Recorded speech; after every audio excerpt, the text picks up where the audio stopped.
ویسے توکل اللہ تعالیٰ کے دیے گئے اسباب کو اختیار کرنے کا نام.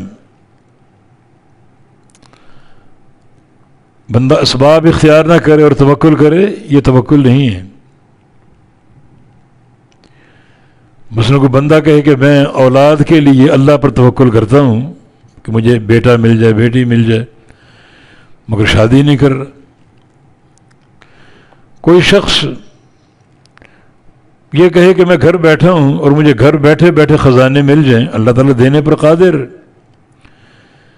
مگر جو اس کا کاروبار ہے، جو اس کی ملازمت، اس پہ نہیں جاتا، گھر بیٹھا ہوا ہے.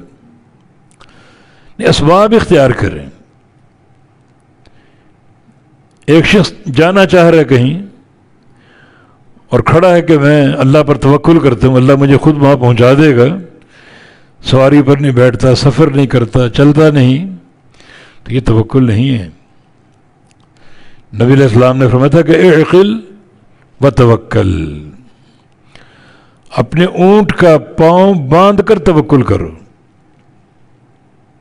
یعنی آپ مسجد میں جا رہے ہیں نماز پڑھنے کے لیے، سواری آپ کے پاس ہے، تو سواری کو کھلا چھوڑ دو کہ اللہ پر توکل کرتا ہوں، اللہ کے بھروسے پر، تو وہ تو کہیں سے کہیں چلا جائے گا. نہیں، پہلے اس کو باندھو پھر توکل کرو.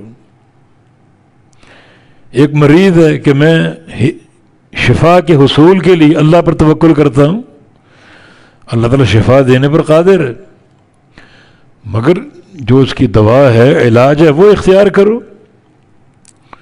نبی علیہ السلام کی حدیث ہے کہ تداووا یا عباد اللہ، اللہ کے بندو دوا استعمال کیا کرو. ما انزل اللہ من داء الا وانزل له شفاء، اللہ نے جو بیماری اتاری ہے اس کا علاج بھی اتارا، شفا بھی اتاری. جس کی رسائی ہو گئی اس کی ہو جاتی، جس کی نہیں ہوئی اس کی نہیں ہوئی. جو اس شفا تک پہنچ گیا وہ پہنچ گیا، جو نہیں پہنچا وہ نہیں پہنچا، لیکن شفا موجود ہے تو اس کو اختیار کرنا، یہ توکل کے تحت ہے. تو صرف اپنے رب پر توکل کرتے ہیں. ہاں، توکل میں یہ بات ضروری ہے، مثلا بیماری کے لیے دوا استعمال کی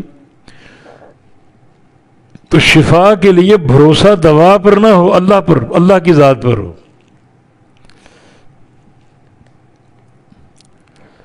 ہر کام اللہ کرتا ہے، اللہ کے امر سے ہوتا ہے. آپ سواری پر بیٹھے ہیں، توکل سواری پر نہ ہو بلکہ بیٹھ گئے، اللہ منزل پر پہنچائے گا. شادی ہو گئی، اللہ اولاد دے گا. ان اسباب اگر اختیار کریں تو ان اسباب کو اختیار کرنے کے بعد بھی توکل اللہ پر ہو، بھروسہ اللہ پر ہو. ہر کام اللہ کے امر سے ہوتا ہے. الا لہ الخلق والامر، پوری دنیا اس کی خلق ہے اور پوری خلق پر اس کا امر نافذ ہے. تو یہاں دو صفات ہو گئیں، اللہ پر صحیح معنی میں ایمان لانے والے اور اس پر کما حقہ توکل کرنے والے. نبی علیہ السلام نے ایک حدیث میں توکل کی حقیقت سمجھائی ہے.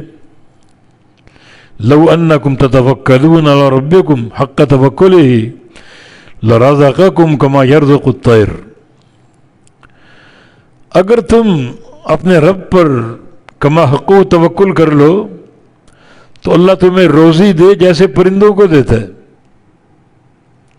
تو پرندوں کو روزی گھونسلے میں بیٹھے بیٹھے نہیں ملتی، اللہ چاہے تو دے دے، وہاں پہنچا دے، مگر پرندہ گھونسلے سے نکلتا ہے. تغدو خماسم و تروح بطانا، نکلتا ہے تو خالی پیٹ ہوتا ہے، لیکن نکلا تو صحیح نا، اللہ کی زمین پر رزق تلاش کرنے کے لیے، اور شام جب لوٹتا ہے تو اس کا پیٹ بھرا ہوتا ہے. تو اللہ پر توکل. پرندے کے پاس کوئی نہ کاروبار ہے، نہ کوئی ملازمت ہے، نہ کوئی اسباب اور وسائل ہیں رزق کے، نہ کوئی ہنر ہے، نہ کوئی کاروبار ہے، نہ اس کی کوئی فیکٹری چل رہی ہے، مگر جب نکلتا ہے، نکلنا ضرور، سعی، کوشش، مگر توکل اللہ پر، تو اللہ تعالیٰ عطا کرنے پر قادر. یہ دو صفات ہو گئی ان لوگوں کے لیے یا ان لوگوں کی جن کو اللہ تعالی قیامت کے دن وہ کچھ دے گا جو سب سے عمدہ بھی اور باقی رہنے والا ہے.